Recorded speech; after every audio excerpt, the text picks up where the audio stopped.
¿Qué tal, hermanos? ¿Cómo están? Dios los bendiga. Gracias por estar aquí, gracias por su puntualidad y gracias porque siempre están con nosotros en este inicio de sábado.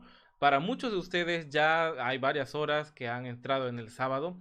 Para nosotros apenas aquí en México se está ocultando el sol, pero de todas formas nos estamos uniendo a través de este medio para poder congregarnos y adorar un momento a nuestro Dios. Le agradezco a todos los que se han contactado con un servidor durante la semana que hemos estado platicando, resolviendo algún par de dudas.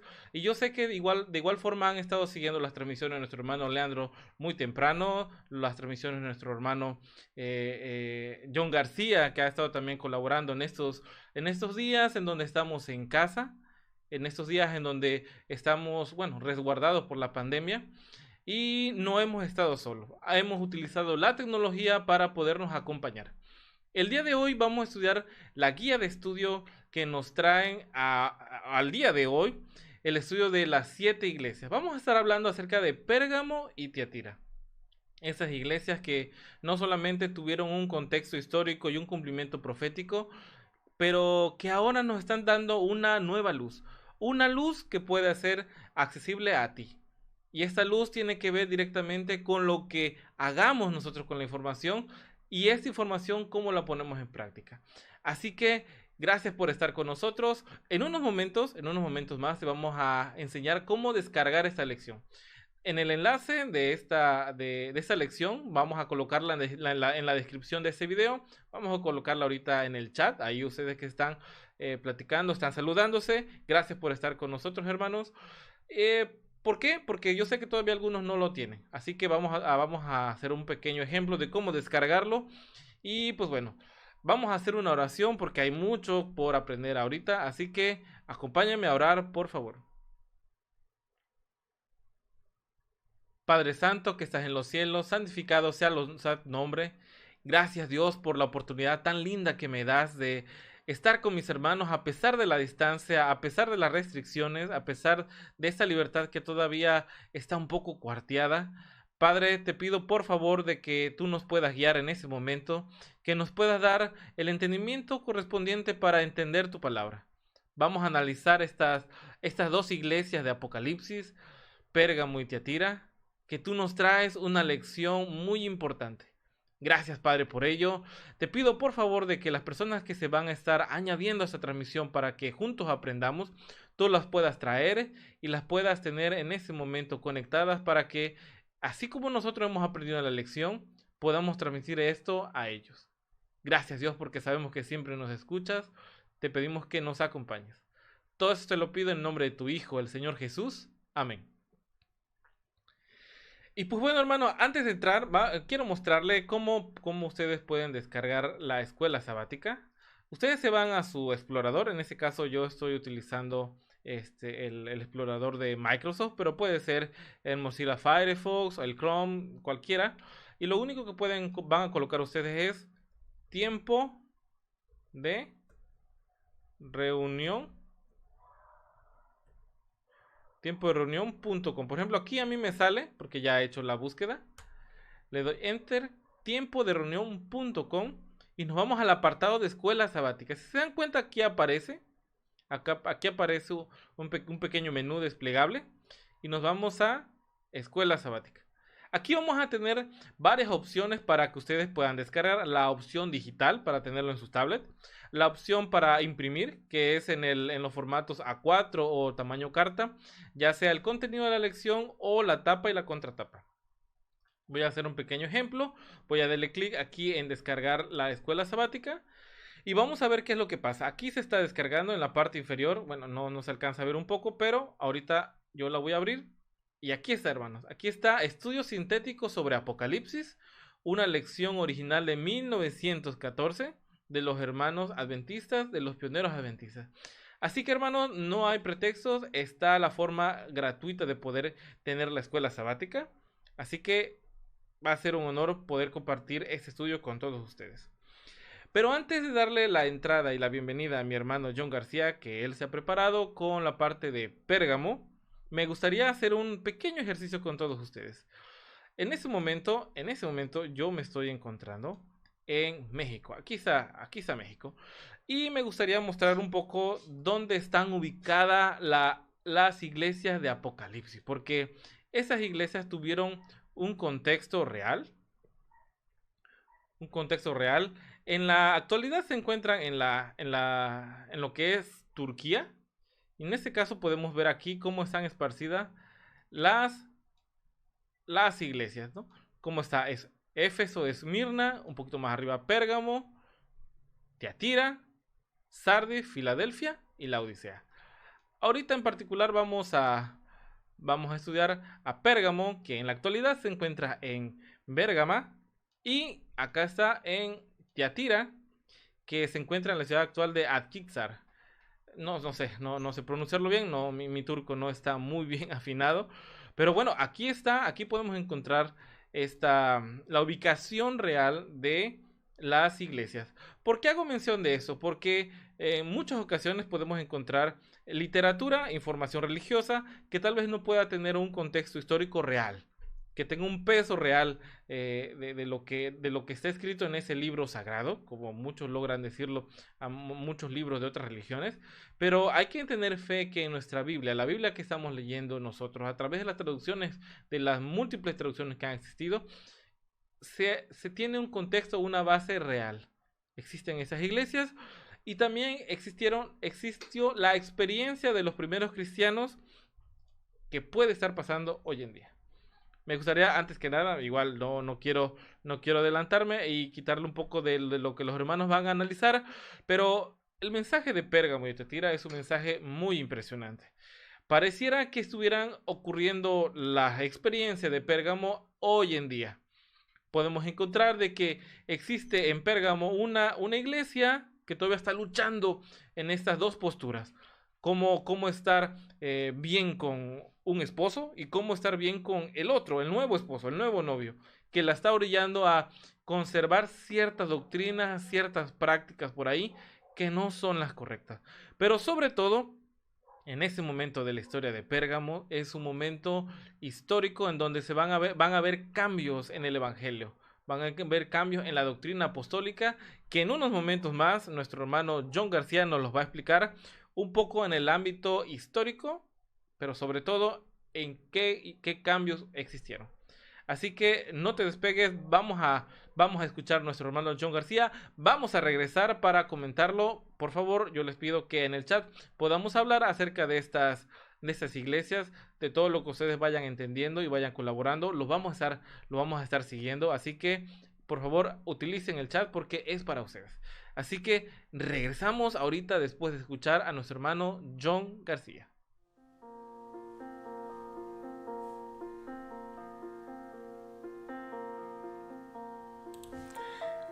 Muy buenas tardes, mis queridos amigos y hermanos de nuestro grupo de unión, tiempo de reunión. Feliz día y feliz sábado para todos los hermanos que estaban ya reunidos para estudiar esta palabra. Hoy me han asignado a mis hermanos de tiempo de reunión el discutir un poco acerca de la iglesia de Pérgamo. Acuérdense que vamos a estudiar la iglesia de Pérgamo y la iglesia de Tiatira. Su servidor va a hablar un poco de la iglesia de Pérgamo. Y vamos a ir a ver lo que dice pues la palabra de Dios de forma ya inmediata. La iglesia de Pérgamo corresponde entonces a la escuela sabática Estudios Sintéticos sobre el Apocalipsis. Es la lección número ¿qué? 3. Y comenzamos allí con lo que es el versículo 12 que dice: escribe al ángel de la iglesia en Pérgamo. El mensaje, como pueden ver aquí, como ya lo tenemos aquí, ¿verdad? El mensaje va al mensajero, al ángel. Es decir, al anciano o líder de la iglesia. Porque dice, escribe al ángel de la iglesia. Al mensajero, al líder de la iglesia. Y bueno, la iglesia de Pérgamo es una palabra griega. Algunos dicen que significa elevación.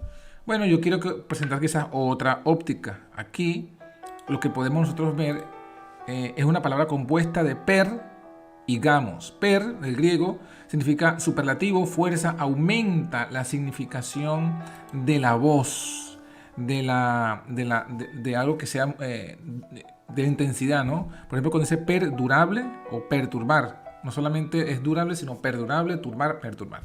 Y gamos significa, del griego, gamos, unión o matrimonio. Acuérdense cuando hablamos de monógamo o poligamia.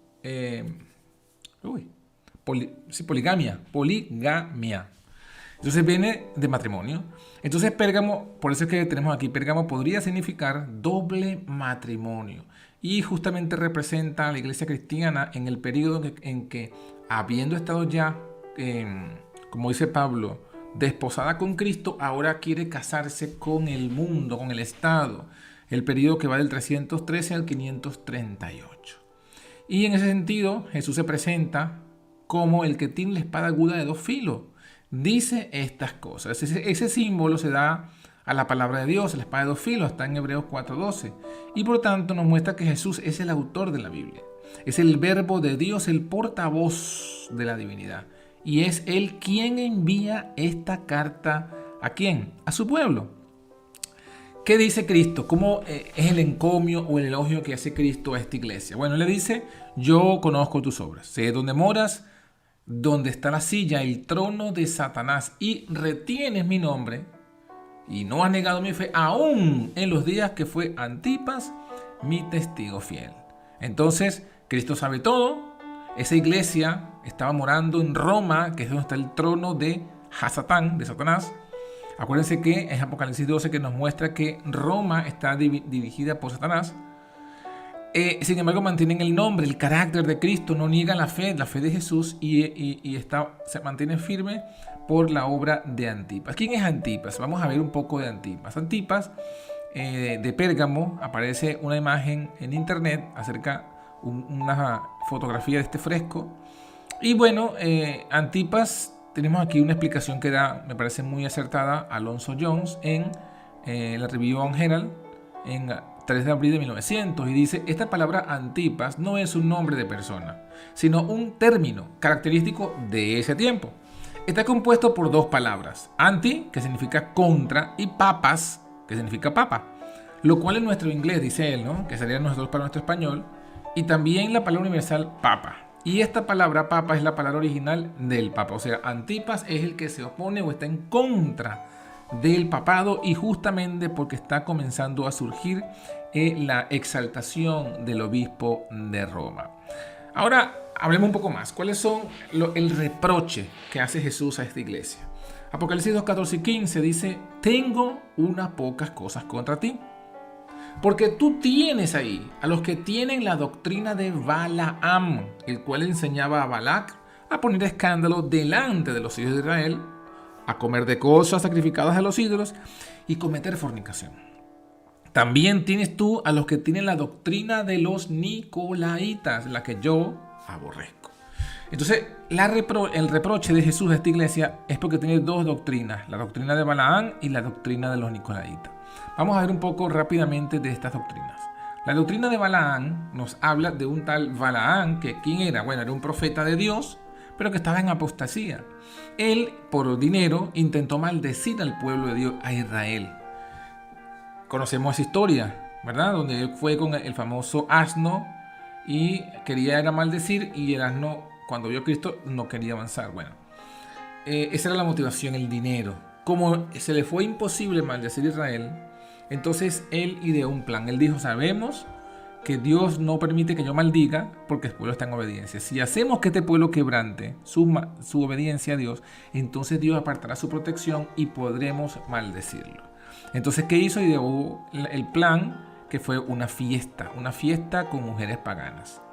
Esto representa simbólicamente a la obra de Eusebio y otros obispos, quienes fueron los que concertaron con los reyes de la tierra, aduladores especialmente de Constantino, como dicen de Eusebio, y ideó mecanismos para que la iglesia se uniera con el Estado. Acuérdense que en esta fiesta, si avanzamos un poco más, estaba junto con Balac, y Balac era el rey de Moab. Acuérdense que los moabitas eran los descendientes de la unión carnal entre Lot y su propia hija. Y Balac quería destruir Israel, alquiló a Balaam, fue él quien alquiló a Balaam para maldecir Israel. Y bueno, cuando Balaam vino con esa idea, se unieron y organizaron la fiesta. La fiesta fue que convencieron a Madián, otra de las tribus, y a sus mujeres para entregarse a la fiesta con este propósito. ¿Correcto? Armar la fiesta. Mujeres madianitas, paganas, mal vestidas, fiesta en honor a sus dioses, como tenemos aquí representado, una representación. Y justamente estas hermosuras, estas mujeres hermosas, ¿no?, con esa ideología pagana, sedujeron a los hombres de Israel, y comenzó aquella famosa fornicación, donde inclusive hubo uno que se trajo a una de estas madianitas a la propia donde estaban las tiendas de Israel, y fue ahí cuando fue alanceado. Bueno, esto representa, Balak representa, como es el rey, al representante político en esta etapa histórica, y representa a Constantino y los otros reyes que se unieron en alianza con la iglesia, pero hicieron que la iglesia en esa fornicación también participara de esos alimentos idolátricos, de esas falsas doctrinas. Eso es lo que vamos a ver ahora a continuación. La doctrina de Balaán como tal. En Números 25:1 al 6 está la historia que ya hemos comentado. Él enseña a poner tropiezo, organizó la fiesta que dijimos, las mujeres estaban seduciendo, representan a las reuniones ecuménicas. Esta fiesta de los madianitas, las reuniones ecuménicas. El comer comida idolátrica, ¿qué significa? Bueno, significa participar de la comida ceremonial idolátrica. Simboliza las doctrinas y los ritos paganos que se incorporaron a la iglesia en este periodo, a la iglesia cristiana. También enseña a cometer fornicación, ya lo dijimos, la unión con las madianitas, y encendidos se postraron a sus ídolos. Representa la unión iglesia-estado. O sea, esta parte es interesante, porque cuando ellos se fornican y se unen y se postran ante los ídolos, representa que primero viene la fornicación, la unión, para luego venir la adoración a un dios falso, y así comienza, así sucede en el cumplimiento, porque entonces la iglesia cristiana, ya después de haberse unido con el Estado, con Constantino, justamente cambia la doctrina de Dios y adora a otro Dios. Vamos a ver esa parte, ¿no? La conversión de Constantino ocurre, la falsa conversión, en el 312. Tenemos allí una cita del Conflicto de los Siglos. Dice: la conversión nominal de Constantino a principios del siglo IV causó gran regocijo, y el mundo, disfrazado con capa de rectitud, se introdujo a la iglesia. Desde entonces la obra de corrupción progresó rápidamente. El paganismo, que parecía haber sido vencido, vino a ser el vencedor. Su espíritu dominó la iglesia, sus doctrinas, las doctrinas que se introdujeron con Constantino, sus ceremonias y supersticiones se incorporaron a la fe y al culto de los que profesaban ser discípulos de Cristo. Conflicto de los Siglos, página 47. ¿Y qué vemos entonces aquí? Aquí lo que vemos simplemente, de forma clara y sencilla, es no es otra cosa que claramente la unión de Constantino con la iglesia. Lo que hizo fue que las doctrinas paganas se incorporaran al cristianismo, y la doctrina principal que introdujo Constantino ya sabemos que fue la doctrina de la Trinidad. Dio el primer paso, Constantino dio el primer paso al negar la condición de Jesús como hijo literal de Dios en aquella famosa disputa contra el arrianismo. Esto pues es lo que menciona aquí la cita del Espíritu de Profecía, que nos señala a Constantino como el paso con el cual la iglesia va en esa apostasía. Pero fue uno de los pasos, fue uno de los cumplimientos de la doctrina de Balaán, y vemos también que el segundo paso que hace después de convertirse falsamente es hacer una tolerancia, que tenemos inclusive una foto del monumento que se erigió.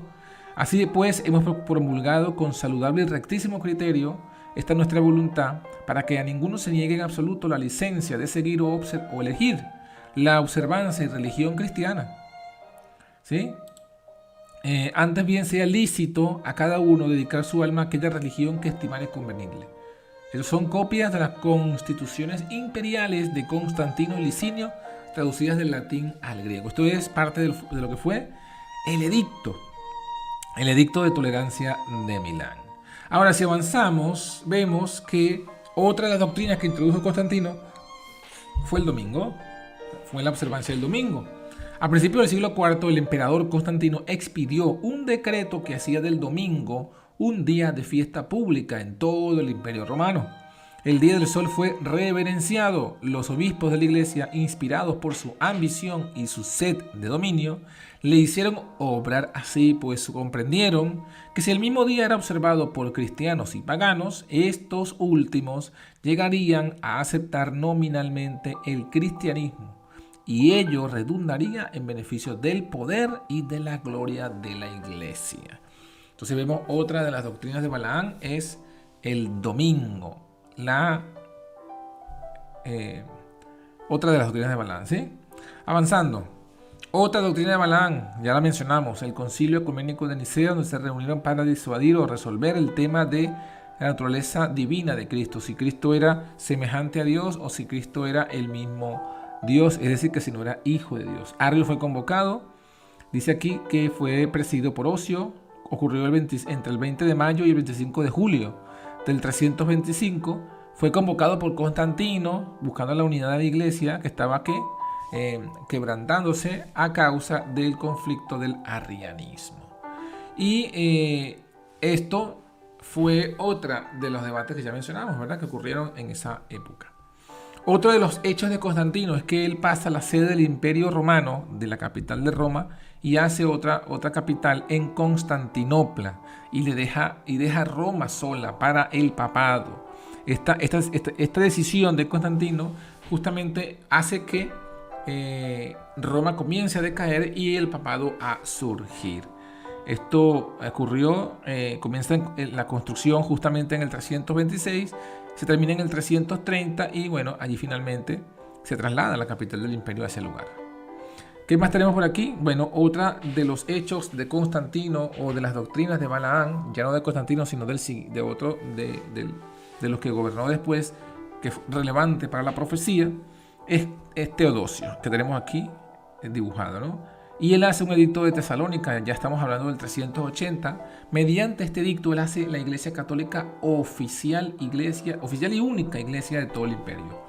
Dice así el edicto: queremos que todos los pueblos que son gobernados por la administración de nuestra clemencia profesen la religión que el divino apóstol Pedro dio a los romanos, que hasta hoy se ha predicado como la predicó él mismo, y que es evidente que profesan el pontífice Dámaso, el obispo de Alejandría, Pedro, hombre de santidad apostólica. Esto es, según la doctrina apostólica y la doctrina evangélica, creemos en la divinidad única del Padre, del Hijo y del Espíritu Santo, bajo el concepto de igual majestad y de la piadosa Trinidad. Ordenamos que tengan el nombre de cristianos católicos quienes sigan esta norma. Entonces fíjense que ahora se impone una única religión cristiana, una única visión, la visión del Concilio de Nicea y la visión de la Trinidad. Fíjense que aquí lo está estableciendo este edicto, ¿no? Y bueno, ¿qué más está diciendo? Que lo está diciendo como la religión oficial de aquellos que son gobernados por nuestra administración. Es decir, hace la iglesia oficial y le da el nombre. Ordenamos que tengan el nombre de cristianos católicos, que decían esta norma. Así que aquí se hace oficial la religión católica, oficial religión del imperio. Y concluye diciendo estas palabras en el edicto: mientras que los demás, los que no sigan esta norma, juzgamos dementes y locos, sobre los que pesará la infamia de la herejía.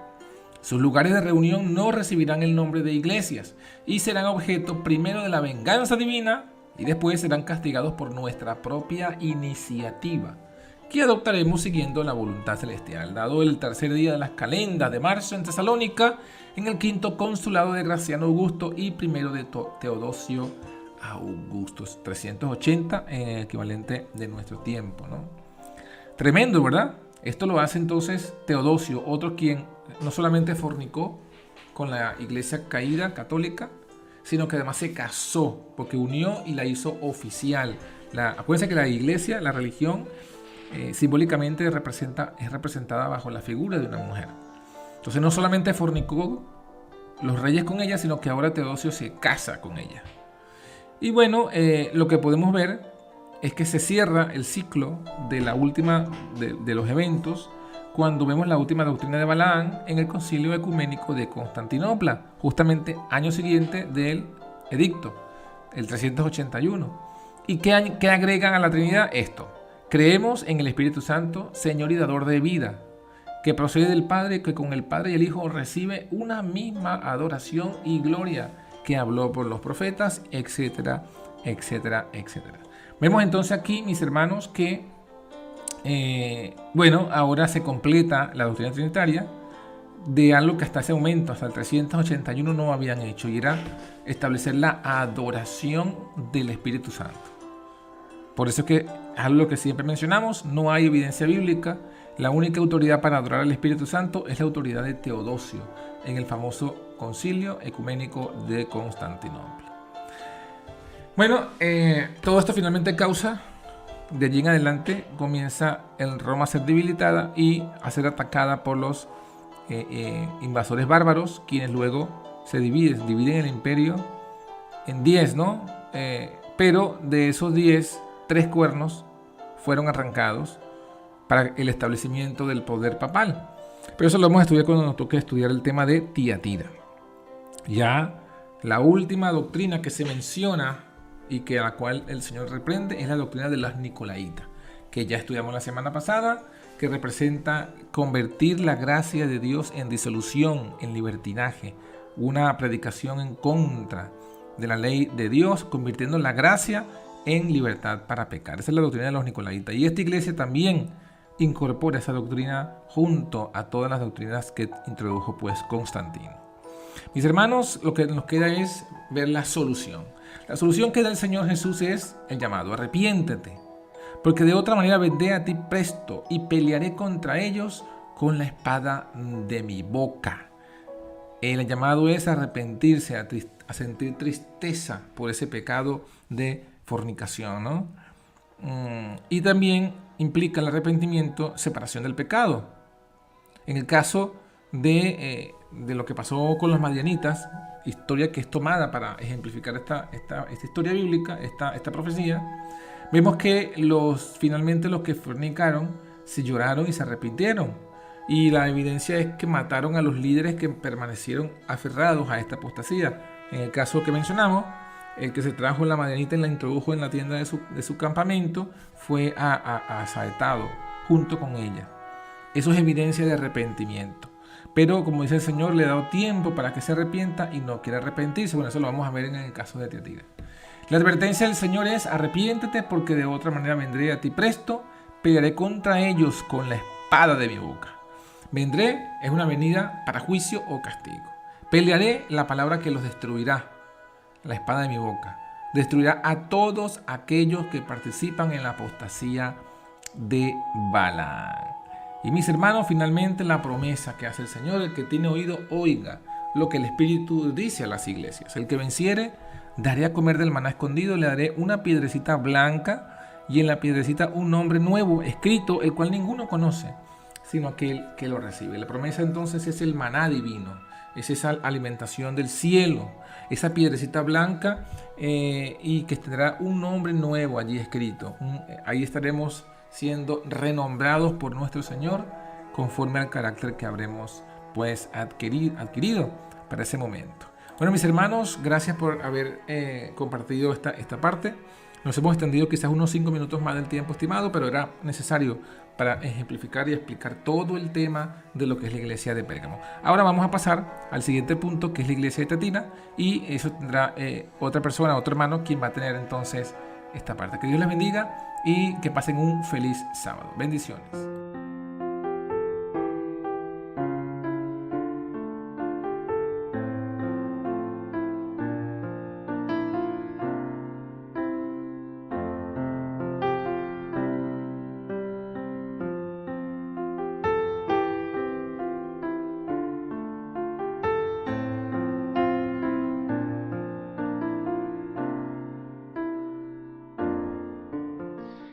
Gracias, hermanos, por continuar con nosotros. Gracias a todas las personas que se han estado sumando a esta transmisión.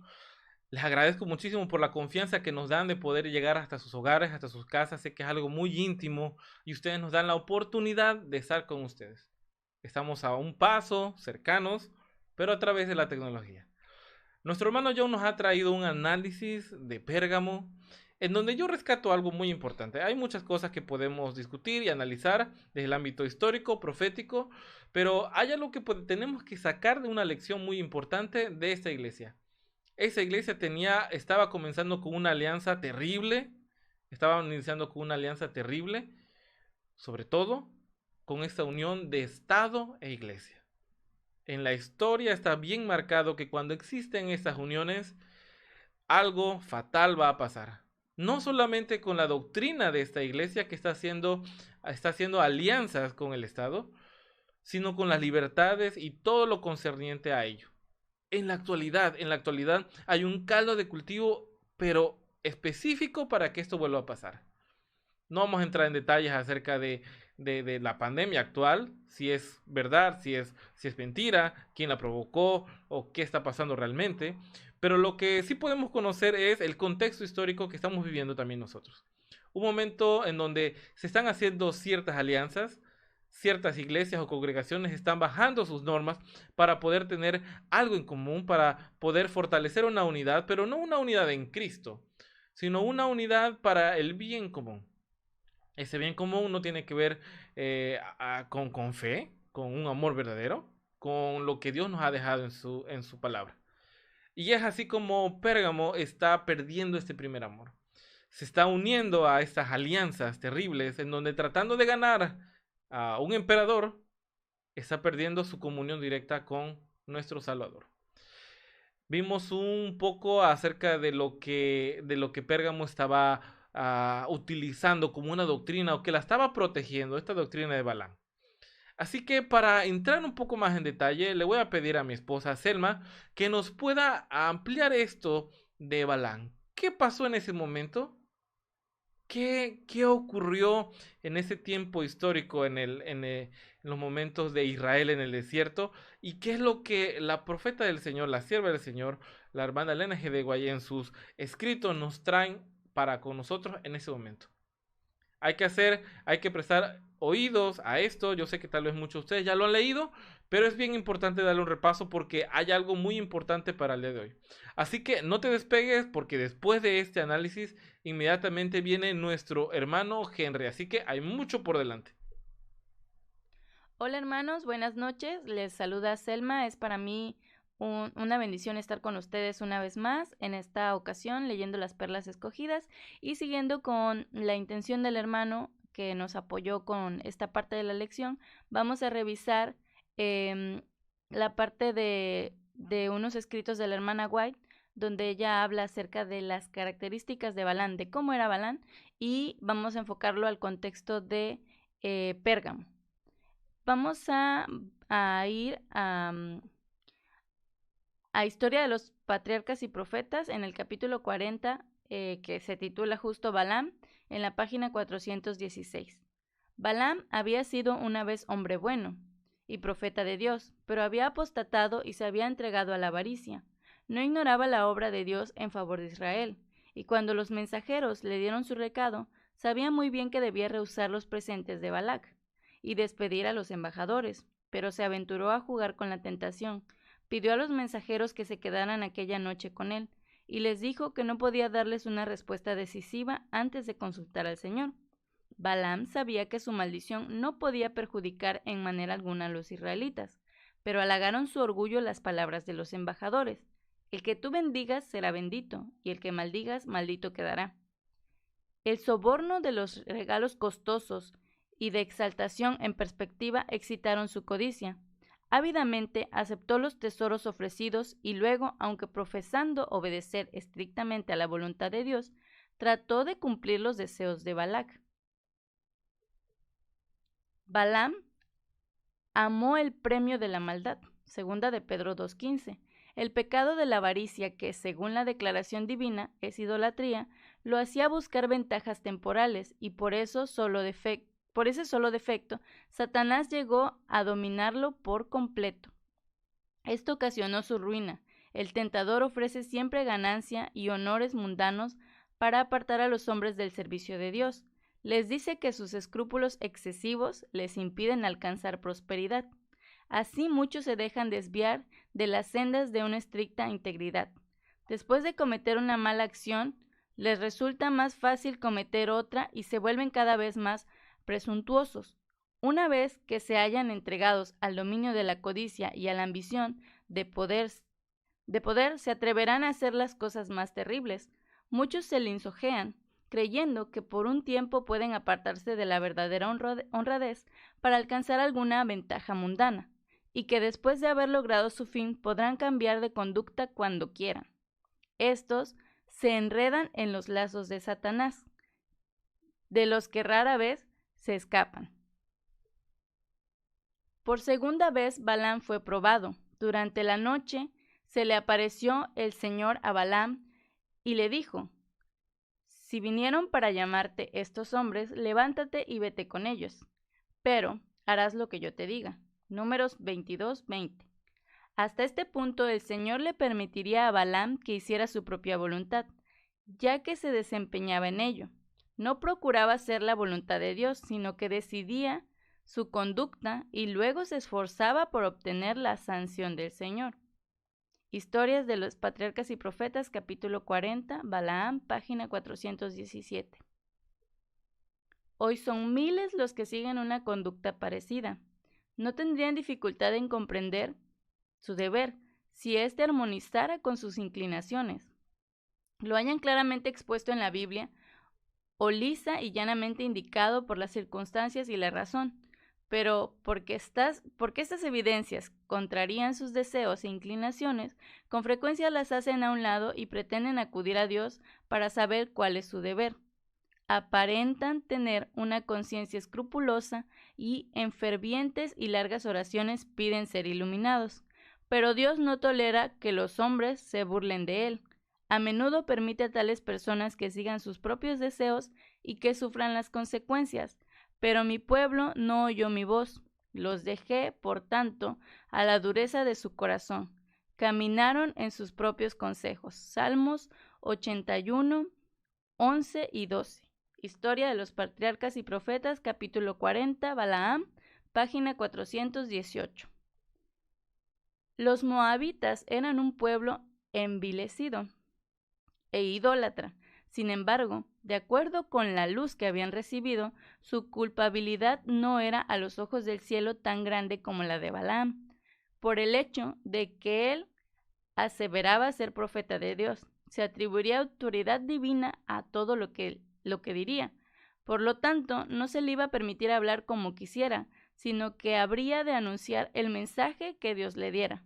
Harás lo que yo te diga, fue la orden divina. Historias de los Patriarcas y Profetas, capítulo 40, Balaam, página 418.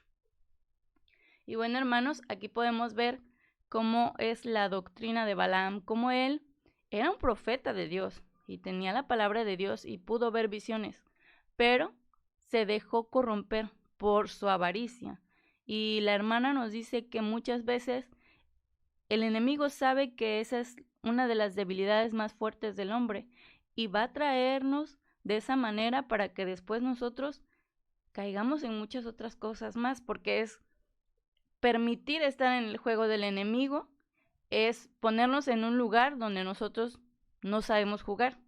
Y ahí es donde él va a empezar a diluir nuestra doctrina y a diluir nuestra postura. Y fue justamente lo que le pasó a Balaam, porque Balaam decía, sí, necesito la aprobación de Dios, pero quiero que Dios me diga que sí puedo, aunque él sabía que no podía, aunque él sabía que la maldición que él mandara, aunque Dios lo dejara, no le iba a hacer nada al pueblo, pero él quería llenar su yo, él quería engrandecerse él, porque le estaban dando a él la gloria. Entonces, es un pequeño análisis, esperamos que les pueda servir para complementar su estudio y vamos a seguir con el análisis de la otra iglesia.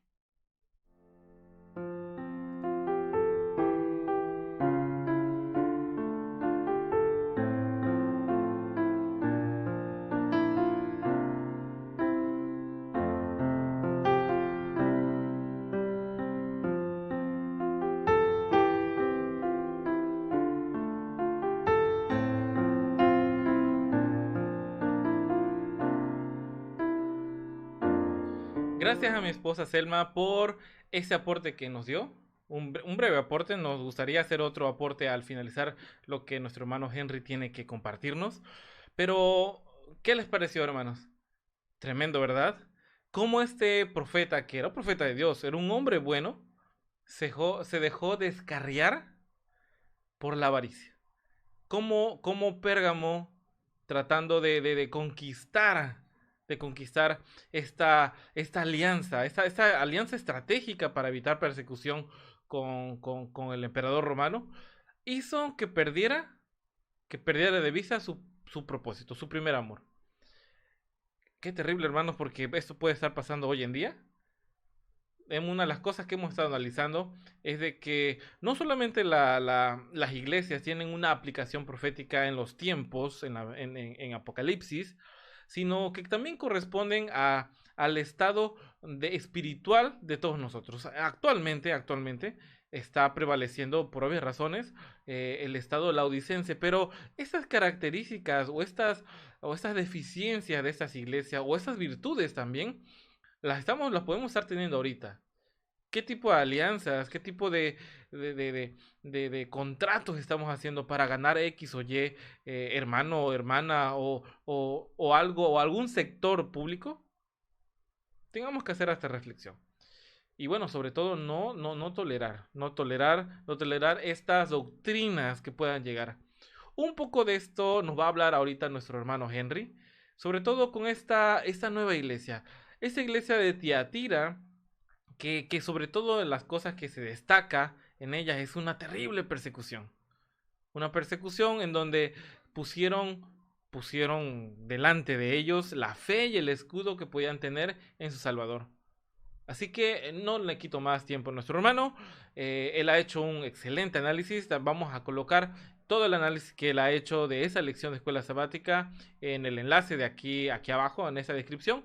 Vamos a colocar el video completo de nuestro hermano. Les pido por favor que de igual forma que puedan pasar por su canal. Tiene bastantes mensajes importantes, muchos cantos muy hermosos que les podemos compartir y sobre todo el análisis completo que él nos está dando.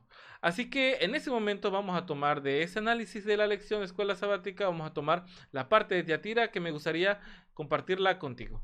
Así que no te despegues, vamos a seguir analizando todo esto aquí en el chat. Así que vamos a escuchar a nuestro hermano Henry.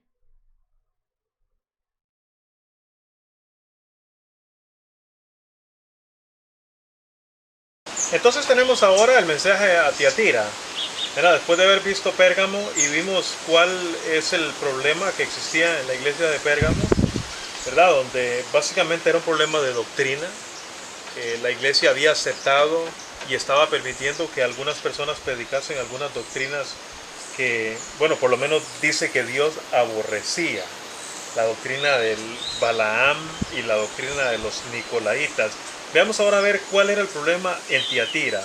Primero vamos a ver cómo se presenta Jesús a la iglesia de Tiatira, porque dijimos que la forma en cómo Jesús se presenta a cada iglesia es un mensaje, ¿verdad? Porque si no existiese ningún mensaje detrás, entonces Jesús simplemente se presentaría de la misma forma.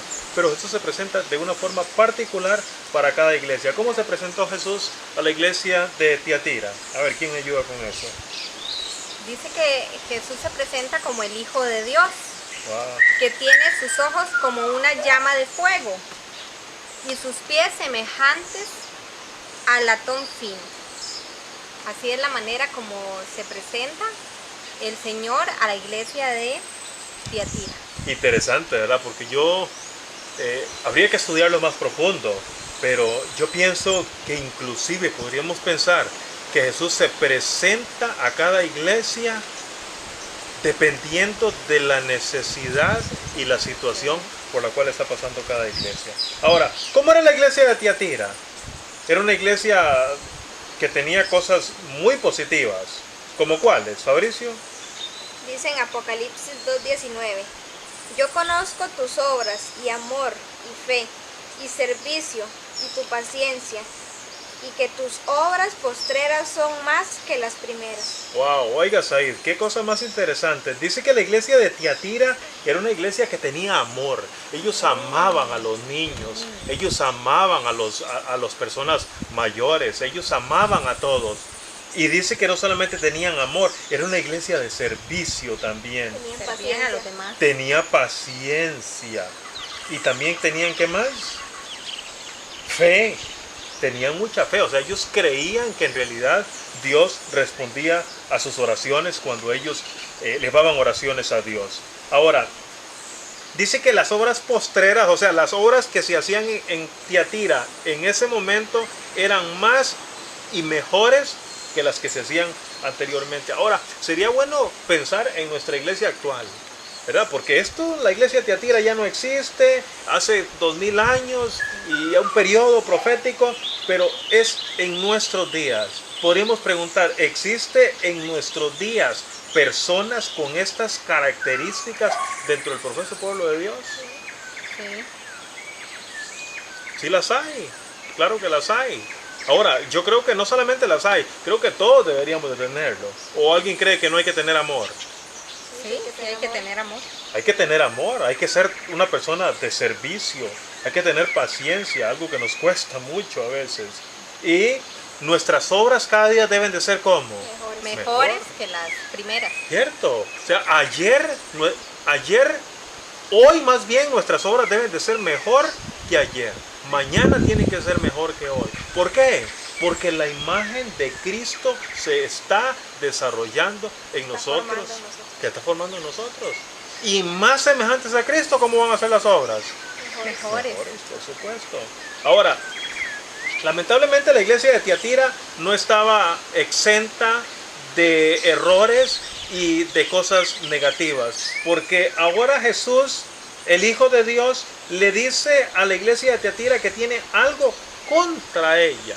¿Qué es lo que tenía Jesús contra la iglesia de Tiatira?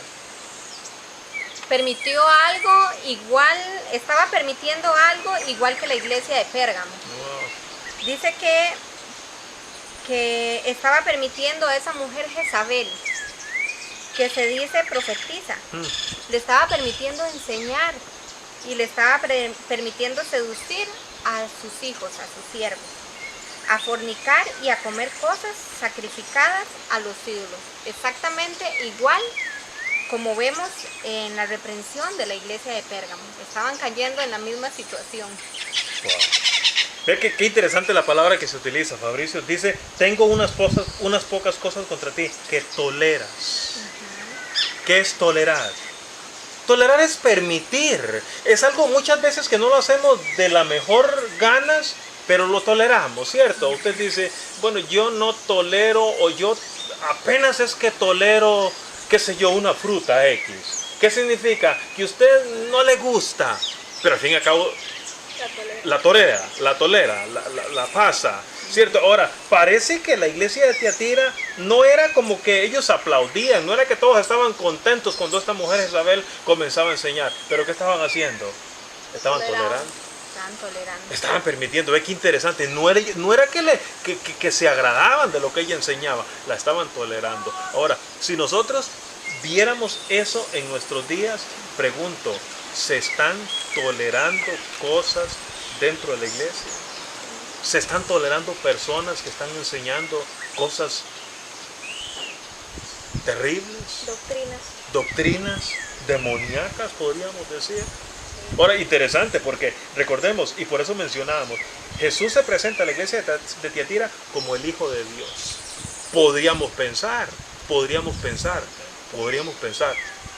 puede ser que esta mujer, Jezabel, estaba inclusive enseñando que Jesús no era Hijo de Dios.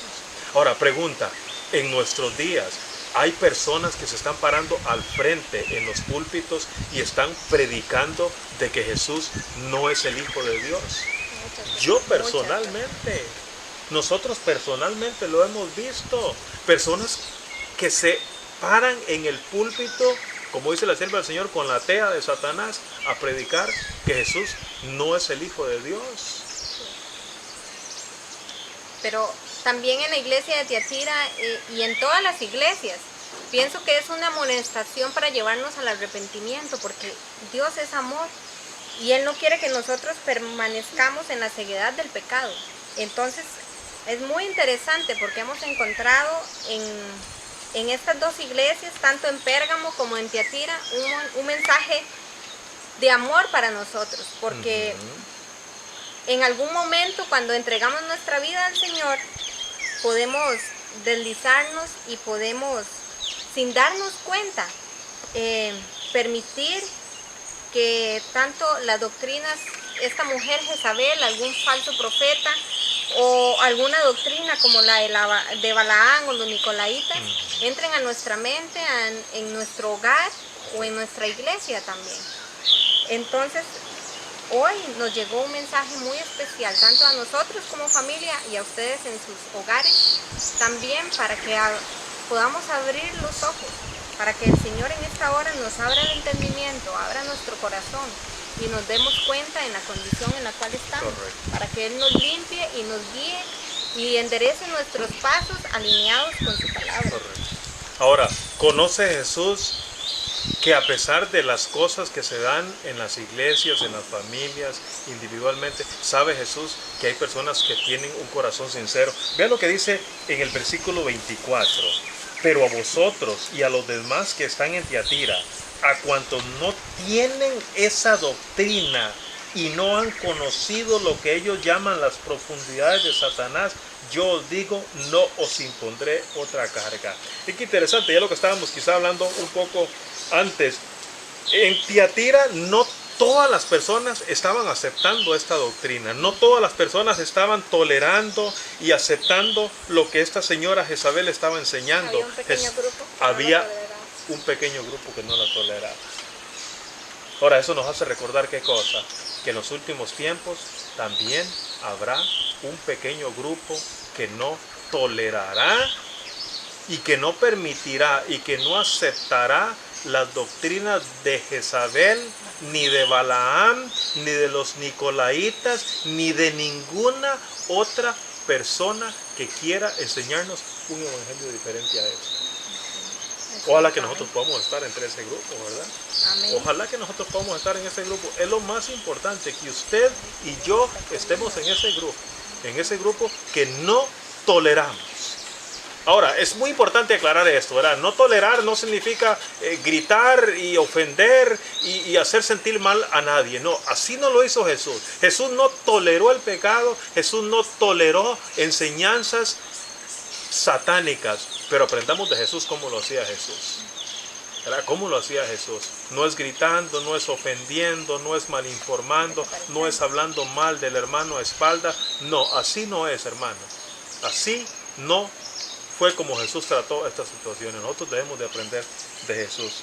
Por ahorita, hermanos, aquí nosotros esperamos, ¿verdad?, que esta pequeña reflexión, esta pequeña discusión que hemos tenido, que haya sido de bendición para ustedes, como lo ha sido para nosotros, que ustedes escriban ahí, que ustedes comenten, que ustedes discutan también puntos de vista, opiniones y comentarios, que yo sé que todos tenemos cosas muy importantes que decir. Por ahorita nosotros nos despedimos desde acá y vamos a continuar entonces, hermanos, con el programa de esta hora. Que el Señor les bendiga y feliz año.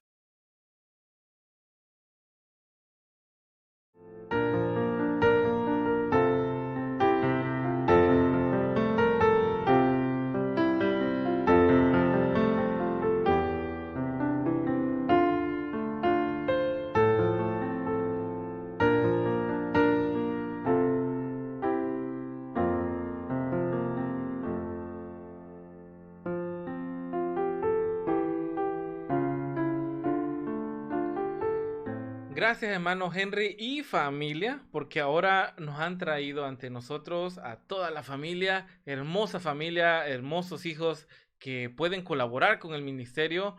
Es un claro ejemplo de que una familia en Cristo es una familia feliz, una familia entregada y con esperanza. Así que, hermano Henry, gracias por darnos la oportunidad de poder no solamente hablar contigo, como cada 15 días lo hacemos, sino que ahora nos traes a tu linda familia. Y una de las cosas que el hermano dijo en su reflexión es que esta iglesia es una iglesia no solamente sufrida, Es una iglesia que todavía conserva el nombre o el carácter del Señor Jesús. Así que eso es algo muy importante porque en los tiempos difíciles, hermanos, debemos de resaltar ese carácter sobre todo, sobre todas las cosas que podemos tener. Es lo que nos va a resguardar, a dar el escudo protector. Una de las cosas que ahí también podemos encontrar es que así como hay un consejo, hay una admiración por parte de nuestro Salvador, hay un llamado de atención. En esta iglesia podemos encontrar que aún se están tolerando, no le gusta, pero está tolerando ciertas doctrinas. Eso es algo que tenemos que considerar porque en el paso, en el caminar de nuestra vida cristiana, hemos ido asimilando ciertas costumbres o ciertas prácticas.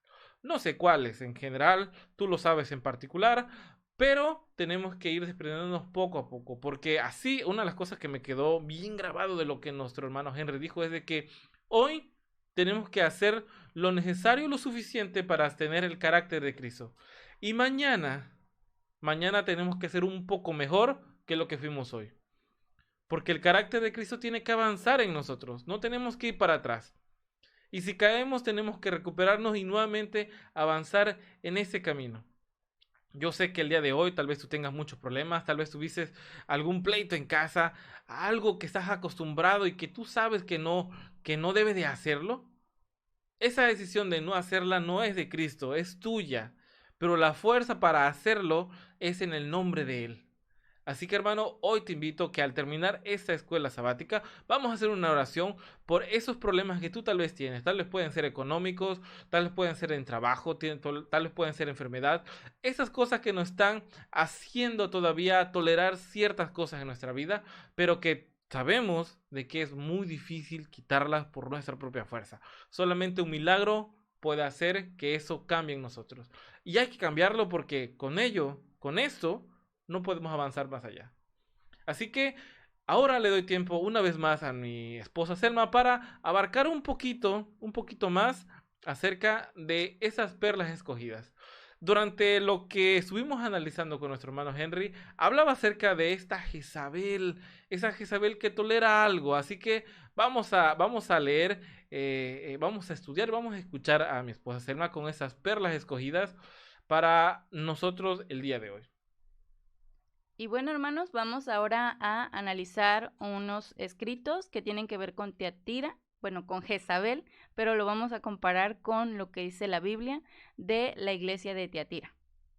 Vamos ahora a buscar en el libro de Profetas y Reyes, capítulo 16, que se llama La caída de la casa de Acab, en la página 152. Siendo por naturaleza codicioso, Acab fortalecido y apoyado en el mal hacer por Jezabel, había seguido los dictados de su mal corazón hasta quedar completamente dominado por el espíritu del egoísmo. No toleraba que se le negase algo que deseaba, sino que lo consideraba legítimamente suyo. Esta característica dominante de Acab, que influyó tan desastrosamente en la suerte del reino bajo sus sucesores, quedó recalcada por un incidente que se produjo mientras Elías era todavía profeta de Israel. Junto al palacio del rey había un viñedo que pertenecía a Nabot de Jezreel. Acab se había propuesto obtener ese viñedo. Nabot dijo a Acab: «Guárdeme Jehová de que yo te dé a ti la heredad de mis padres». Según el código levítico, ningún terreno podía transferirse en forma permanente por una venta o una permuta. Números 36:7. Pronto conoció Jezabel los detalles e indignada de que alguien rehusase al rey lo que quería, aseguró a Acab que no necesitaba ya entristecerse. Dijo: «¿Eres tú ahora rey sobre Israel? Levántate y come pan y alégrate. Yo te daré la viña de Nabot de Jezreel».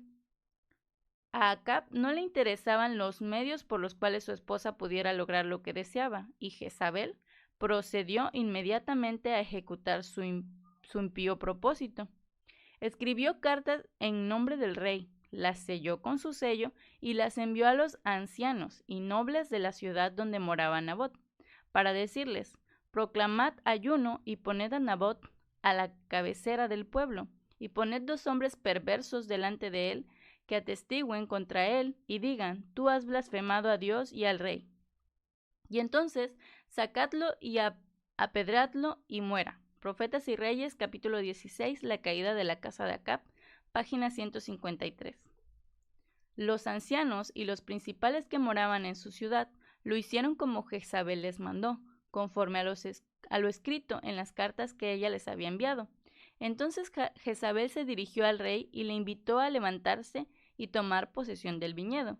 Y Acab, sin prestar atención a las consecuencias, siguió ciegamente el consejo y descendió a apoderarse de la propiedad codiciada.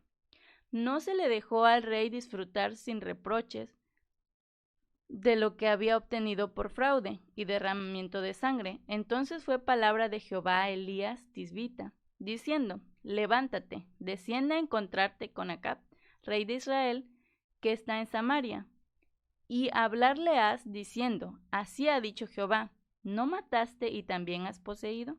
Y el Señor indicó además a Elías que pronunciase un juicio terrible contra Acab. El profeta se apresuró a ejecutar la orden divina.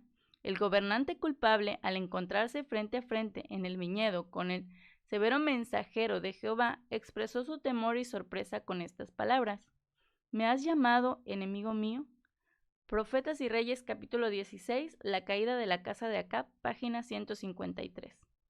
Sin vacilación, el mensajero del Señor contestó, hete encontrado porque te has vendido a mal hacer delante de Jehová. He aquí yo traigo mal sobre ti, y barreré tu potestad. No iba a haber misericordia. El Señor declaró por medio de su siervo que la casa de Acab había de quedar destruida por completo, como la casa de Jeroboam, hijo de Nabat, y como la casa de Basa, hijo de Ahía, por la provocación con que provocaste a ira y con que has hecho pecar a Israel. Y acerca de Jezabel, el Señor declaró, los perros comerán a Jezabel en la barbacana de Jezreel. El que Acab fuere muerto en la ciudad, perros le comerán. Y el que fuere muerto en el campo, comerlo han las aves del cielo. Cuando el rey oyó este mensaje, pavoroso, rasgó sus vestidos y puso saco sobre su carne, y ayunó y durmió en saco y anduvo humillado. Profetas y Reyes, capítulo 16, la caída de la casa de Acab, página 154. Entonces fue palabra de Jehová a Elías Tisbita, diciendo, ¿no has visto cómo Acab se ha humillado delante de mí? Pues por cuanto se ha humillado delante de mí, no traeré el mal en sus días. En los días de su hijo traeré el mal sobre su casa. Menos de 3 años después, el rey Acab fue muerto por los sirios. Ocosías, su sucesor, hizo lo malo en los ojos de Jehová, y anduvo en el camino de su padre, y en el camino de su madre, y en el camino de Jeroboam, porque sirvió a Baal y lo adoró, y provocó a ira a Jehová, Dios de Israel. Primera de Reyes 22, 52 al 54. Como había hecho su padre Acab. Pero los juicios siguieron pronto a los pecados del rey rebelde. Una guerra desastrosa con Moab y luego un accidente en el cual su vida fue amenazada atestiguaron la ira de Dios contra él. Profetas y Reyes, capítulo 16, la caída de la casa de Acab, página 154. Hermanos, podemos seguir con la historia, pero creo que la conocen bien. El punto acá es analizar un poco las similitudes con la iglesia de Tiatira. Vemos que Jezabel es una mujer mala. De hecho, en este libro la hermana dice que sus atrocidades no se pueden asemejar casi nunca con otros relatos bíblicos, que ella fue realmente una persona aborrecible y muy llena de maldad.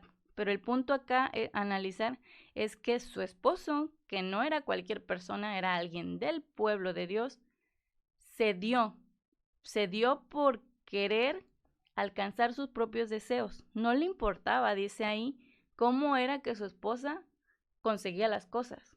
Él se callaba, porque sí tenía temor de Dios. Al final, cuando el profeta habla con él, sí remueve algo y el Señor tiene compasión de él. Pero antes de eso él estaba como cegado, como sedado, así muy laxo en el tema y decía, bueno, yo quiero mis caprichos y no me importa cómo los va a conseguir esta mujer. Si nos ponemos en las etapas de la historia, vemos cómo pasa lo mismo con la iglesia protestante y la iglesia católica. Los protestantes llega un momento en que dejan de protestar y empiezan entonces a hacer lazos pequeños, a tener cierta confianza, a decir, bueno, no pasa nada si dejo que esto pase. Igual podemos ver ese análisis en El conflicto de los siglos, en el capítulo 36. La hermana White lo dice claramente, dice que llegó un momento en que se empezaron a hacer este tipo de lazos por debajo del agua, así como de protesto contra ti, pero bueno, no pasa nada si haces eso porque de paso a mí también me conviene. Entonces, esa es la similitud que tiene Tiatira con la doctrina de Jezabel. Hermanos, nuevamente espero que este análisis les haya servido, espero que sea de bendición para sus vidas y que pueda complementar su estudio. Que el Señor les bendiga y que estén muy bien.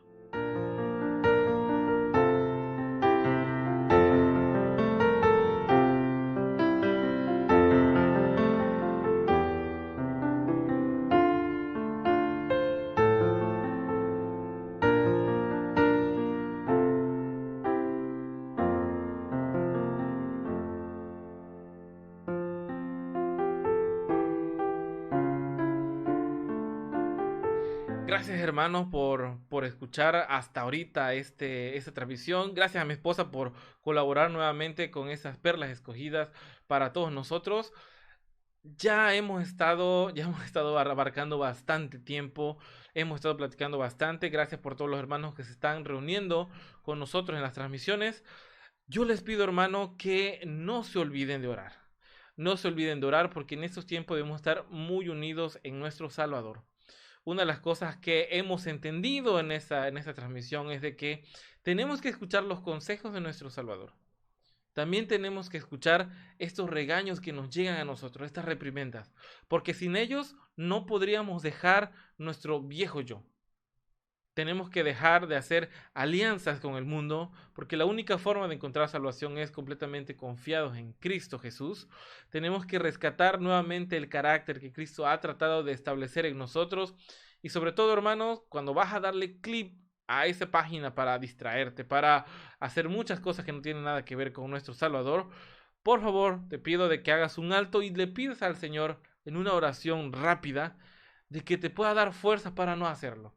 El tiempo es un tiempo malo, en donde tenemos que estar totalmente concentrados en lo que Dios quiere para nosotros. Así que, hermano, gracias por darme oportunidad de llegar con ustedes. Gracias por permitir llegar también con ustedes a nuestro hermano John García, a nuestro hermano Henry y familia, a mi esposa y sobre todo por seguir hasta este momento de la transmisión. No me quiero despedir sin antes hacer una oración por ti y por todos los que estamos reunidos, para que el día de mañana podamos amanecer siendo un hombre nuevo, un hombre o una mujer nueva. Así que, hermano, acompáñame en una oración y sobre todo te agradezco por estar hasta ahorita. Vamos a orar. Padre Santo que estás en los cielos, santificado sea tu nombre. Gracias, Padre, por estos bellos mensajes, porque no solamente forman parte de la profecía, no solamente forman parte de una época de la historia, sino que dentro de este mensaje que fueron escritos hace muchísimos años, traes una oportunidad de salvación. Tú nos estás describiendo, tú nos estás tomando una radiografía de nuestra mente y nuestro carácter. Como a pesar de las verdades que tenemos, tal vez hemos hecho alianzas, tal vez por las cosas que han pasado en nuestra vida, tal vez se ha flaqueado nuestra fe, tal vez la persecución que vivimos en nuestro trabajo, en nuestra casa, tal vez nuestra familia no nos apoya, tal vez todavía tenemos algunas dudas que no nos han dejado avanzar en nuestra vida espiritual, pero hoy, Padre, te pido de que tú puedas voltear, que nos puedas mirar y que puedas ver la sinceridad de nuestros corazones. Te pido, Padre, que en este momento difícil que ha estado llegando a nosotros como una advertencia de que los tiempos no solamente son malos, sino que son finales, nos des la oportunidad de cambiar. nos des la oportunidad de agarrarnos de ese pequeño hilo que todavía cuelga de la gracia para hacer un cambio profundo en nuestra vida. Gracias, Padre, porque sabemos que tú lo vas a hacer y de que el día de mañana, si tú nos permites levantarnos nuevamente, nos vas a dar la oportunidad de ser un hombre nuevo. Gracias, Padre, porque las promesas son justas y son verdaderas y te pedimos, Padre, de que puedas hacerlas válidas en nuestro corazón. Gracias, Padre, porque hemos llegado hasta Argentina, hasta Chile, Colombia, hemos estado en España, hemos estado aquí en México y en Estados Unidos. Esta tecnología es maravillosa, Padre, pero te pedimos que nos puedas seguir dando esa libertad de hacerlo. Te agradecemos por las muchas cosas que nos regalas a pesar de que somos pecadores. Todo esto te lo pido no por nuestros méritos, sino por los méritos de tu Hijo, el Señor Jesús. Amén. Gracias, hermanos, nos estamos viendo en la próxima semana. Nuestro hermano Leandro va a estar ahora con nosotros, pero a mí me van a ver en 15 días. Así que gracias, hermanos, por la oportunidad que me dieron nuevamente de estar con ustedes. Dios los bendiga y hasta pronto.